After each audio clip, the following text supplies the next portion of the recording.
লা ইলাহা ইল্লাল্লাহু মুহাম্মাদুর রাসূলুল্লাহ। সব নবীরা বলেছেন লা ইলাহা ইল্লাল্লাহ। এই দাওয়াত নবীরা যখনই দিয়েছেন তখন নবীদেরকে সমকালীন যুগের লোকেরা ফুলের মালা দিয়ে বরণ করে নিয়েছে। নাকি ফুলের মালা পেয়েছেন? তারা পান নাই।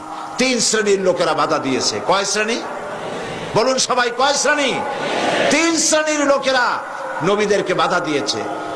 প্রথম হচ্ছে রাষ্ট্রশক্তি, দুই নম্বরে বাধা দিয়েছে ধনাঢ্য পুঁজিপতিরা, তিন নম্বরে বাধা দিয়েছে ধর্মের নামের এক শ্রেণীর কায়েমি স্বার্থবাদী ব্যবসায়ীর দল। এই তিন শ্রেণীর লোক বাধা দিল। রাষ্ট্রশক্তি বাধা দিল কেন? রাষ্ট্রশক্তি বাধা এই জন্য দিয়েছে যে লা ইলাহা ইল্লাল্লাহর অর্থ কি তা নবীরাও বুঝেছেন, বুঝে দাওয়াত দিয়েছেন, আর যারা শুনেছে তারাও বুঝতো যে